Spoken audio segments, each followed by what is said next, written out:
tapi orang-orang berpengaruh seperti presiden gitu, tapi sebagian besar presiden ini. Kepala pemerintahan lah gitu. Iya, mereka hidup di dalam satu negara yang sangat korup dan dia sebagai presiden tidak mengambil tindakan yang signifikan untuk memberantas korupsi, tapi justru memperburuk situasi. Jadi itu. Jokowi dinilai melakukan itu. Sekarang kita masuk Indonesia nih ya.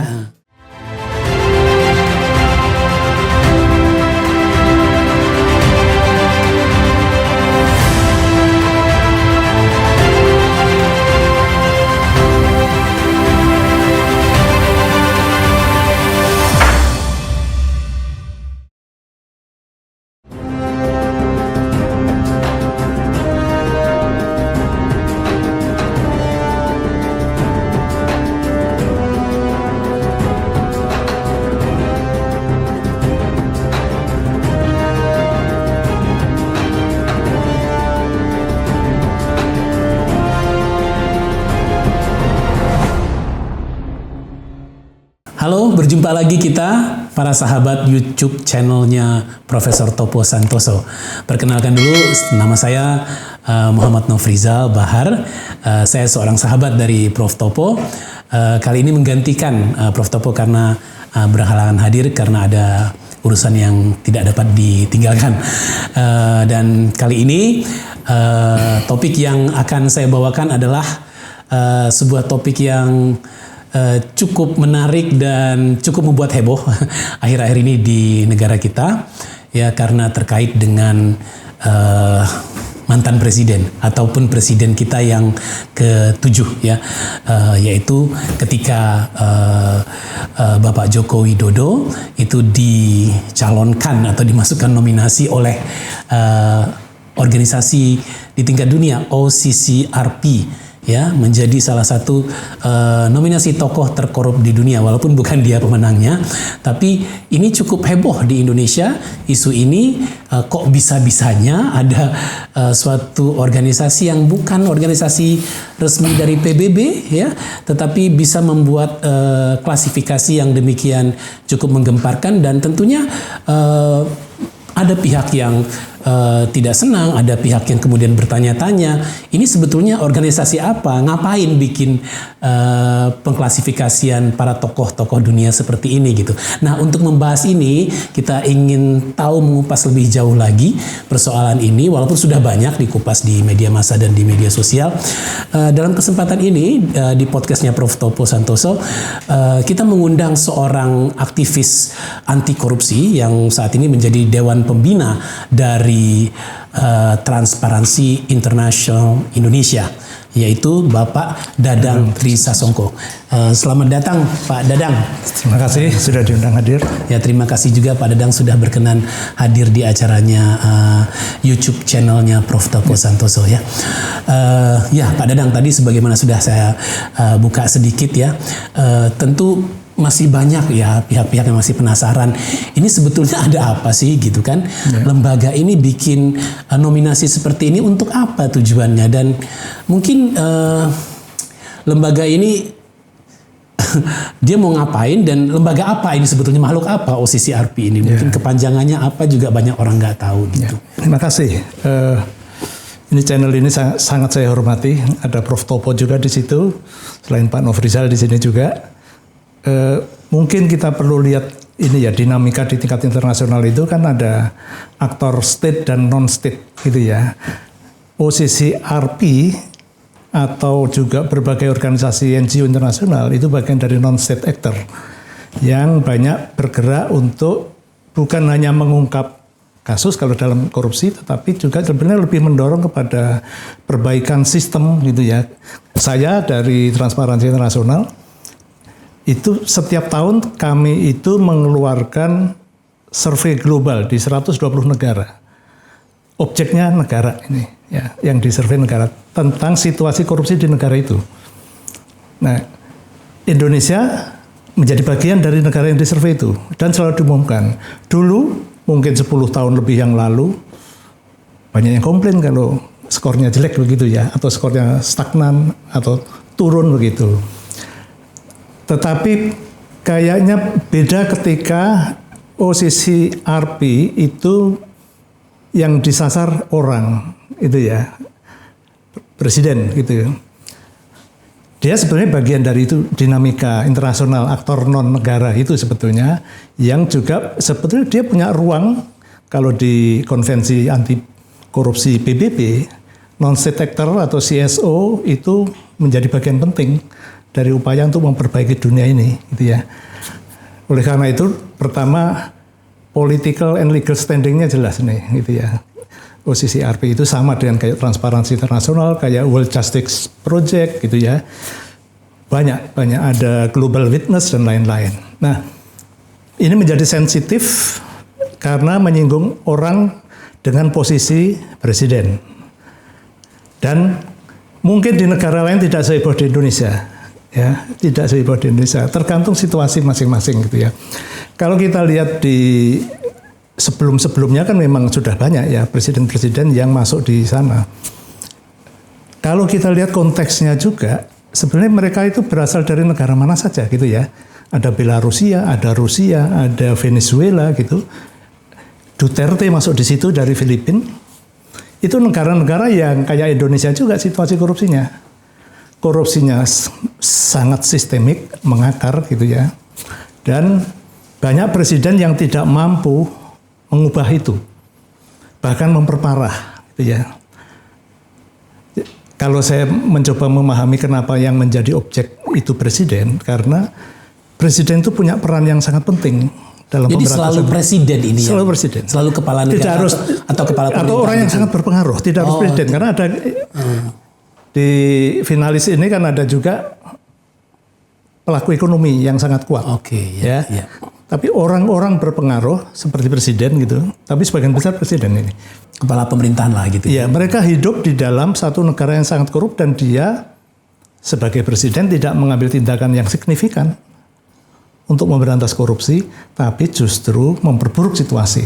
Jadi itu Jokowi dinilai melakukan itu. Sekarang kita masuk Indonesia nih ya. Presiden Jokowi itu kalau saya memahami kenapa dia masuk di situ, Presiden Jokowi itu tahun 2014 gitu ya, masuk. Indeks persepsi korupsi kita 34. 34 itu dari idealnya 100. Paling jelek 0 gitu ya. Kita masih di situ. Periode pertama Presiden Jokowi itu kan mampu membawa ini sampai ke 40.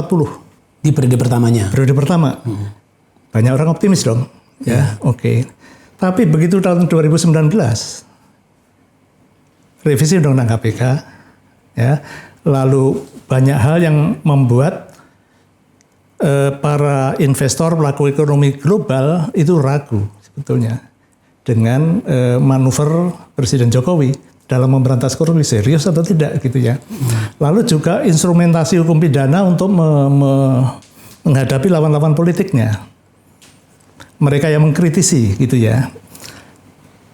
Jadi indeks persepsi korupsi dari 2019 sampai 2024, ya, 2023 ketika Presiden Jokowi turun di 2024, turun lagi dari 40 tuh, menjadi 34, balik ke awal. Itu kalau orang Pertamina mulai dari 0 gitu, balik ke 0 lagi gitu ya. Jadi kalau indikatornya Corruption Perception Index yang kami terbitkan setiap tahun, ya pantas gitu ya. Karena Jokowi menghapus harapan publik terhadap perwujudan negara yang lebih bersih lagi gitu. Iya. Ya. Yang paling jelas saya kira revisi Undang-Undang KPK dalam waktu yang sangat singkat. Jokowi tidak memanfaatkan dominasi partai yang berada di bawah dia di parlemen untuk membuat kebaikan untuk pemberantasan korupsi. Tapi justru untuk legislasi yang sangat kilat dan melawan arus gerakan anti korupsi, kira-kira gitu ya. Itu saja sebetulnya bisa menjadi bahan. Nah, kalau kita lihat lagi yang namanya World Justice Project, mereka itu mengeluarkan indeks tahunan juga tentang Rule of Law Index. Indonesia itu juga skornya nggak bisa baik-baik, nanti terakhir juga turun gitu ya. Tuh.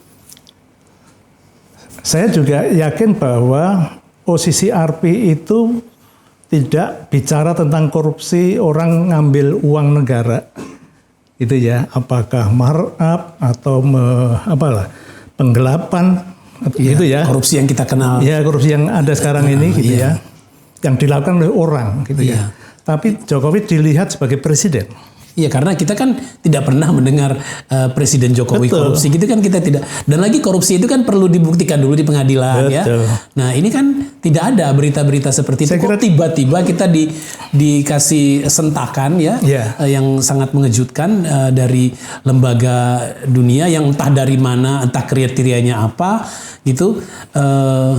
Namanya OCCRP, Organized Crime and Corruption Reporting Project ya. Jadi laporan sebetulnya ya. Jadi kalau melihat mekanisme gitu ya, mereka informasinya dari mana, itu kan ada kayak masukan dari publik ya. Iya. Mereka bilang cara kerjanya seperti apa? Mereka ada 55.000 orang yang melaporkan gitu ya. 5.000 orang itu siapa? Seluruh dunia. Tentu dari Indonesia pasti ada. Nah maksudnya dari kalangan apa? Gitu? Dari kalangan ada expert, ada publik saja. Ya, jadi memang ada persepsi di situ, gitu ya. Nah, oleh karena itu saya menyebutnya sebetulnya untuk konteks Indonesia, apa yang diumumkan oleh OCCRP itu seperti resonansi saja dari keresahan publik di Indonesia terhadap Jokowi.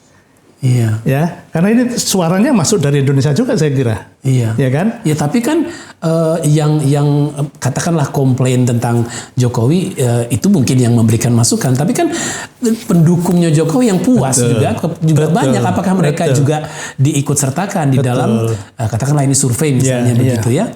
Ya pasti nanti kalau kan itu juga tidak dibatasi ya. Survei itu tidak dibatasi kamu pendukung siapa yang masuk saja gitu ya. Mereka tidak melihat membagi dua grup itu enggak ya. Tidak ada pemilahan responden atau siapapun boleh komplain ke sana gitu ya. Mungkin juga orang dari negara lain bisa komplain tentang presiden kita. Nggak, karena begini Pak Dadang, saya pernah dengar juga dari kalangan media massa. Nah di media massa Indonesia itu ada satu, saya nggak usah sebut namanya ya, kita dengar itu menjadi respondennya dia, media massa yang paling keras dalam memberikan kritikan selama ini yang kita tahu ya, gitu. Kalau itu kan memang sudah terbuka ya, artinya kan dulu waktu misalnya Panama Paper, skandal Panama Paper itu kan yang menginvestigasi itu jaringan jurnalis investigasi global. Ada teman-teman Tempo di situ, itu ya. Ya udah nyebut nama. Teman-teman Tempo di situ, dan itu saya kira kerja yang patut diapresiasi ya, karena banyak negara tidak mampu mengungkap itu menjadi problem hukum, itu ya.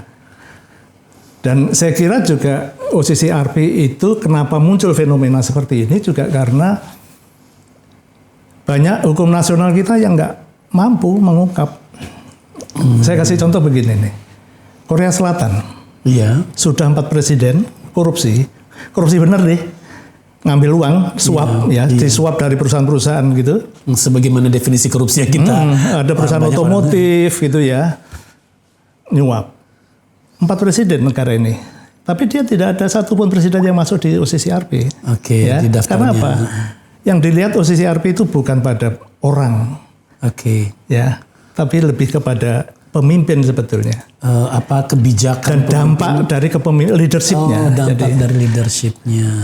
Karena begini nih, kalau di gerakan anti korupsi, mereka menilai seperti itu, ya, berdasarkan masukan dari responden tadi, publik gitu ya. Kan di dalam gerakan anti korupsi itu ada salah satu kata kunci penting adalah tone from the top.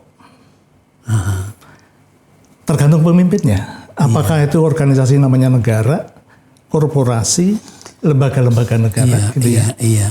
Jadi kalau saya mau reform, kalau saya nggak dukung, nggak bakal jalan ini, itu ya. Kira-kira begitu logik yang saya mencoba memahami OCCRP begitu. Jadi Jokowi sebagai leader di situ. Tapi mereka tidak melihat sistem pemerintahannya misalnya, karena saya kebetulan dosen hukum tata negara di Indonesia. Sebetulnya secara struktur ketatanegaraan, untuk katakanlah Jokowi misalnya pada orang protes waktu perubahan undang-undang KPK begitu dianggap melemahkan KPK, tapi kan dia tidak sendirian walaupun dia adalah presiden gitu, tapi kan pembuatan undang-undang ini kan didukung juga oleh parlemen karena kita undang-undang kita kan baru bisa dibuat di Indonesia ini disahkan kalau sudah persetujuan bersama Presiden dan DPR. Nah, mereka tidak melihat ke sana bahwa Jokowi itu tidak sendirian dalam katakanlah melemahkan KPK misalnya dalam perubahan undang-undang tentang mereka. Tetapi kan memang statement bahwa kan Pak Jokowi juga bilang ini yang inisiatif DPR nih undang-undang KPK gitu ya. Iya. Tetapi kata akhir undang-undang ada di siapa sebetulnya? Iya. Ya kan yang tanda tangan atau juga pembahasan akan jalan kalau Presiden sudah ada sinyal lampu hijau begitu itu ya. Prakteknya begitu ya. Betul. Jadi itu tidak boleh menghindar dari tanggung jawab itu dalam praktek legislasi di Indonesia harusnya gitu ya. Meskipun tanggung jawab bersama nih. Iya, dan kita tahu bahwa dan OCCRP tidak melihat itu. Tidak melihat itu. Jadi saya tidak tahu dia melihat atau tidak gitu ya. Karena di situ kan ada teman-teman yang paham betul juga soal Indonesia. Waktu itu Presiden Jokowi didukung oleh 80% kekuatan di parlemen sebetulnya. Iya. Ya kan? Dengan kekuatan itu harusnya bisa untuk hal-hal yang jauh lebih baik untuk anti korupsi nih. Misalnya gitu tuh. Iya. Nah, suara ini kan banyak bukan hanya dari OCCRP, sebelumnya sudah banyak diprotes kan di dalam negeri. Yeah. Oleh karena itu saya bilang apa yang disampaikan OCCRP ini sebetulnya juga resonansi saja dari apa yang menjadi keresahan publik di Indonesia selama paling tidak 5 tahun terakhir. Tujuannya apa? Tujuannya pasti perbaikan. Kalau Pak Prabowo bisa menangkap itu, saya jangan sampai seperti itu. Oke. Semacam peringatan begitu ya. Dan kalau menurut sinyalnya Pak Prabowo kan saya akan kejar koruptor itu sampai ke mana? Antartika atau di mana? Iya. Itu artinya bisa jadi pegangan ya. Iya. Itu kira-kira. Nominasi seperti ini, penobatan seperti ini tuh tiap tahun ya, Pak Dadang ya? Tiap tahun selama kurang lebih 12 tahun terakhir lah. Ini apa ya, kayak LSM gitu ya? Iya, dia organisasi masyarakat sipil. Organisasi masyarakat sipil, jurnalis, masyarakat dunia tapi gitu ya? Iya, global. Tujuannya untuk supaya memperingatkan sebetulnya gitu ya? Ya. Efeknya lebih kepada pencegahan ya. Iya. Karena memang mereka tidak open the case, nggak ada kasus yang dibuka. Reminder lah gitu ya. Ya karena kalau disebut tokoh korup kan serem ya, tokoh terkorup lagi ya. Ter itu kan paling gitu kan. Sementara kita di Indonesia tidak pernah mendengar Presiden Jokowi terlibat dalam urusan korupsi begitu ya. Mungkin juga ini ya, kerap sama corruption mungkin beda itu ya. Oke. Iya. Kalau kerap itu kan bisa dalam artian yang lebih umum gitu ya. Kalau menurut saya OCCRP tidak masuk ke corruption dalam konteks Undang-Undang Tipikor kita. Tidak masuk ke situ. Oh, nah ini orang yang perlu penjelasan. Tidak masuk ke situ OCCRP itu. OCCRP lebih melihat bahwa kepemimpinan Pak Jokowi punya dampak sistemik. Ini tafsir saya ya. Terhadap agenda pemberantasan korupsi di Indonesia. Menurut Pak Dadang ya. Ya karena kita juga sebagai rakyat Indonesia, kita juga nggak mau dong presiden kita dibilang terkorup kan. Ya kan itu kan jelek juga buat kita sebagai. Terutama yang milih itu. Terutama yang memilih. Pertanyaan selanjutnya, penjuriannya. Nah bagaimana itu bisa akhirnya sekian orang jadi nomini gitu ya, menjadi calon-calon yang akan dinobatkan itu tadi masuk nominasi begitu. Itu gimana cara menentukan siapa saja? Karena kan kepala pemerintahan di dunia banyak ya, tokoh-tokoh berpengaruh di dunia banyak. Nah apa tuh kriteria mereka? Terus nanti setelah ada nominasinya menentukan juaranya itu seperti apa prosesnya di sana itu? Ya, pengetahuan. Pertanyaannya sangat detail ya. Saya bukan panselnya ini. Jadi tapi begini nih. Kalau lihat statement-statement mereka itu ada pasti riset dulu. Oke. Ya, riset itu juga berbarengan dengan upaya untuk mengumpulkan masukan dari publik, melibatkan expert juga, gitu ya. Mungkin mereka sebelumnya udah dapat sekian banyak nama, lalu ditapis-tapis lagi, publik juga ikut menapis juga, gitu ya. Detailnya saya nggak ngerti, tetapi bahwa ada keterlibatan expert, ada keterlibatan juri mereka sendiri, ada keterlibatan publik, gitu. Gitu. Mereka memilih jurinya juga Juri ya di ini mereka di internal mereka sepertinya kan. Kalau dilihat dari berita-berita itu dari OCCRP kan memang ada tokoh-tokohnya. Oleh karena itu, karena merasa tidak cukup hanya mereka, maka ada expert lalu ada publik. Iya, dan ini dikumpulkan lewat media apa ini?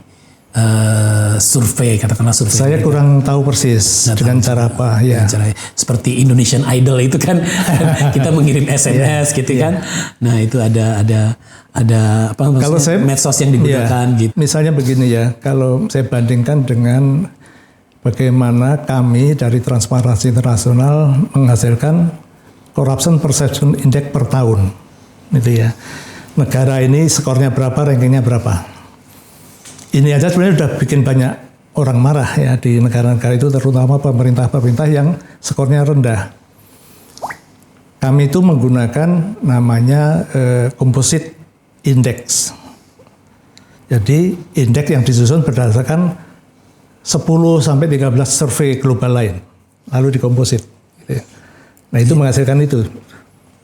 Makanya kalau kita lihat skor Indonesia yang 34 yang terakhir itu kalau analisis kami ada 2 problem besar yang dari dulu sampai sekarang belum teratasi, itu political corruption dan korupsi di lembaga penegak hukum kita. Oke, political corruption. Political corruption. Ini political corruption sebenarnya grand corruption gitu ya. Iya. Korupsi-korupsi yang sangat besar melibatkan pejabat tinggi level atas gitu, dan bahkan ada kecenderungan itu makin kesini makin legal, kira-kira begitulah.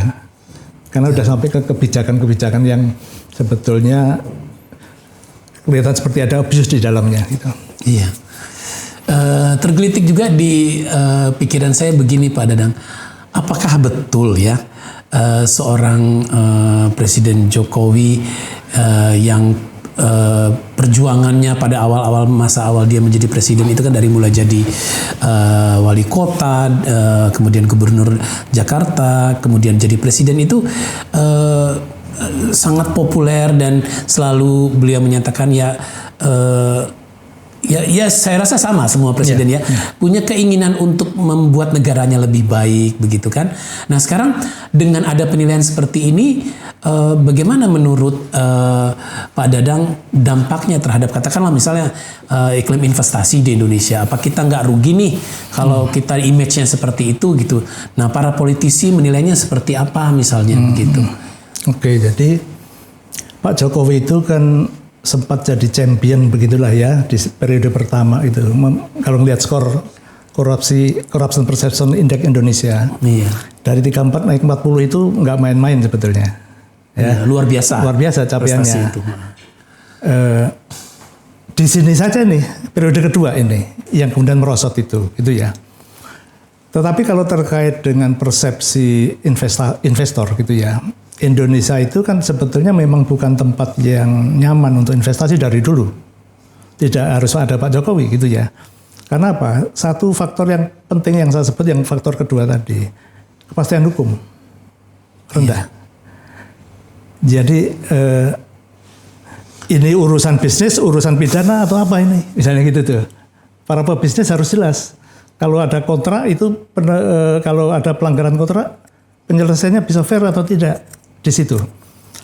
Oleh karena itu sebetulnya kan juga, jadi di konsepnya kan begini, pebisnis bersih itu akan mencari negara bersih, yang kondusif untuk pertumbuhan bisnisnya. Negara korup itu lebih disenangi oleh pebisnis yang korup, the black ini ya, pebisnis hitam istilahnya, karena mereka bisa bersaing dengan menyuap, ya, memenangkan tender dengan menyuap. Karena iklimnya memang memungkinkan untuk disuap sistemnya, gitu ya. Orang-orangnya lebih mudah disuap.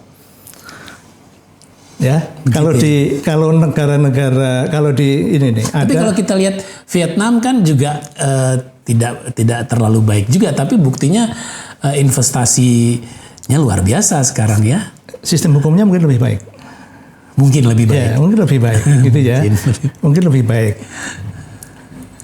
Penegakan hukumnya barang. Penegakan hukumnya, ya. Kepastian hukumnya lebih baik. Kepastian gitu ya. hukumnya ya. Kepastian hukum dalam berinvestasi begitu. Kalau di Indonesia mungkin ya para pebisnis itu, saya sering ketemu asosiasi bisnis, mereka sering mengeluh. Soal kepastian hukum ini menjadi keluhan dari dulu. Orang-orang Kadin misalnya gitu. Iya, banyak dari asosiasi bisnis macam-macam gitu juga. Banyak pungutan, banyak gitu ya. Iya. Macam-macam. Kriminalisasi juga banyak gitu. Nah, Oke. ini kalau orang yang berani mendeklarasikan diri sebagai presiden itu tidak cukup hanya untuk bersih dirinya sendiri. Saya tidak ngambil uang negara, saya tidak ngambil ini. Iya. Tapi dia harus mampu dengan kekuasaannya membersihkan sistem. Iya. Jadi sistemik itu yang Jadi dibutuhkan. posisi RP menganggap seorang presiden Indonesia harusnya mampu melakukan itu. Betul, gitu. dengan Jadi kekuatan bukan sosok Jokowinya ya. Dengan kekuatan Pak Jokowi waktu itu ya, dukungan politiknya sangat besar, popularitasnya sangat tinggi sampai sekarang misalnya gitu ya. Oke. Iya. Jadi di zaman Prabowo sekarang pun harusnya Jangan disia-siakan ini kepercayaan publik itu. karena faktanya dukungan parlemen cukup besar. Betul. Jadi kalau ada mau revisi undang-undang kah atau kebijakan yang akan dijalankan itu sebetulnya inilah kesempatan emas untuk supaya mengembalikan image negara kita menjadi negara yang bersih kembali begitu ya. Mungkin pesannya seperti itu. Saya kira dari iya. sisi Jadi RP. kalau sisi RP itu sebetulnya ya itu tadi. Kalau kita mau menangkap dengan jernih aja gitu, oke. Ini ke depan kita tidak boleh lagi misalnya mengotak, bahkan justru harus memperkuat kembali KPK. Misalnya begitu tuh. Lalu reformasi birokrasi yang sekarang kelihatan udah agak loyo begitu harus diperkuat lagi. Iya. Itu ya. Lalu berbagai penegakan hukum, sistem penegakan hukumnya supaya lebih berintegritas, itu ya, lebih accountable, dibenahi. Iya. Itu pandangan positifnya. Iya. Oke Pak Dadang, terima kasih banyak ini ya apa yang Pak Dadang sampaikan ini. Dari Pak Dadang sendiri sekarang saya ingin nanya apa sih sebetulnya yang paling utama, hal yang paling signifikan yang bisa dilakukan dalam waktu dekat gitu ya untuk memperbaiki ini semua Pak Dadang. Kalau saya kembali kepada data Corruption Perception Index, saya bertanggung jawab untuk menggunakan ini ya untuk bagian dari reform. Sebetulnya satu, serius melakukan pembenahan yang lebih mendasar kepada lembaga penegak hukum di Indonesia. Mulai dari pengadilan sampai di jajaran atas, polisian sampai ke lapas. Semua. KPK bagaimana? Ya termasuk kan KPK ada di situ. Nah KPK masih perlu ya menurut Pak Dadang ya? perlu ya. KPK sebetulnya di misi awalnya kan dibuat untuk ikut membantu membersihkan polisi, kejaksaan. Itu ya tujuannya. Iya, kalau kita lihat di pertimbangan undang-undang KPK ya. Sekarang masih ada itu di pertimbangan, menimbangnya masih ada. Iya. Harusnya itu fungsi itu yang harus dioptimalkan lagi. Kalau usul saya kalau tingginya ya kembalikan undang-undang KPK seperti semula. Prabowo punya peluang besar untuk melakukan itu. Kembalikan seperti yang semula. Iya. Kembali seperti undang-undang semula. Iya. Itu lalu membersihkan sistem politik kita. Iya. Ya.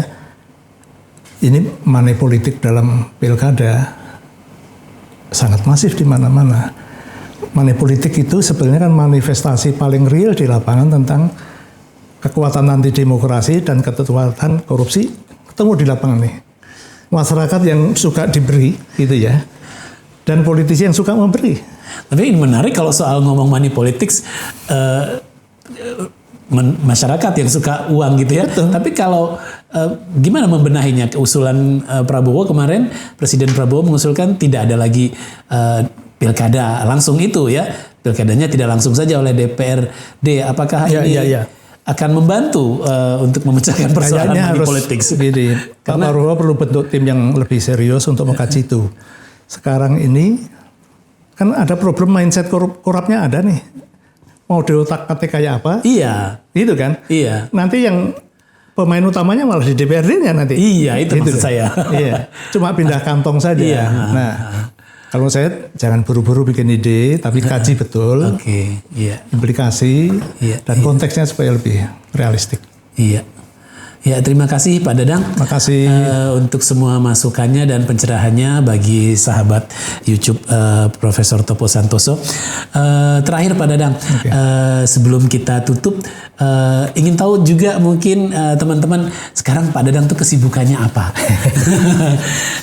Saya itu ya diundang diskusi, ada datang ke kampus untuk ngajar, dosen tamu. Oh, kalau gitu nanti bersedia juga dong diundang di tempat kami ya Pak. Saya juga begini, saya itu mau tetap melanjutkan aktivisme saya di bidang anti korupsi dengan, kan gini, kalau lihat data KPK, pelaku utama paling besar itu swasta. Ya, data KPK menunjukkan koruptor penyuap swasta. Swasta harus dibenahi. Gitu iya, ya. Iya. Nah, saya ingin melakukan itu. Pagar kemarin itu, pagar laut itu. Bisnis yang harus berintegritas dan itu tidak mudah.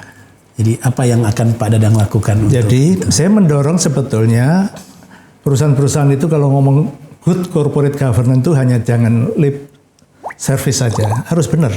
Gitu ya. Iya, iya. Karena ini bisnis-bisnis yang bersih itulah yang harusnya menguntungkan. Iya. Yang punya peluang untuk tumbuh, berkembang begitu. Dan Pak Dadang masih optimis? Saya masih optimis dong. Masih optimis ya. Oke. Iya, sekali lagi terima kasih Pak Dadang.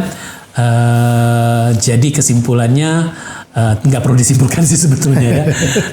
Ya tapi nggak apa-apa. Sebagai penutup pesannya adalah siapapun OCCRP ini, siapapun yang menjadi pesannya dari lembaga ini adalah bahwa sebetulnya ingin menyampaikan siapapun yang menjadi pemimpin di dunia ini, sebetulnya Anda punya kesempatan emas untuk memperbaiki sistem menjadi lebih baik, gitu ya, dan untuk memajukan negara Anda, memakmurkan bangsa Anda, itu mungkin pesannya. Betul. Itu saja yang positifnya yang kita tangkap ya. Walaupun tentu tidak baik bagi ada akibat buruknya bagi Pak Jokowi sendiri yang dicap seperti itu, bagi bangsa kita sebagai yang memang rakyat dari yang punya presiden begitu kan. Tapi ya kita ambil positifnya. Semoga tidak ada lagi pemimpin. Jangan sampai masuk nominasi lagi lah. Nominasi lagi ya. Ini masih untung bukan juara ya. Iya. Baiklah teman-teman, sahabat YouTube channel Prof. Topo Santoso. Demikian bincang-bincang kita dengan Bapak Dadang ya dari Transparansi Internasional Indonesia. Semoga kita bisa bertemu lagi dalam episode yang akan datang.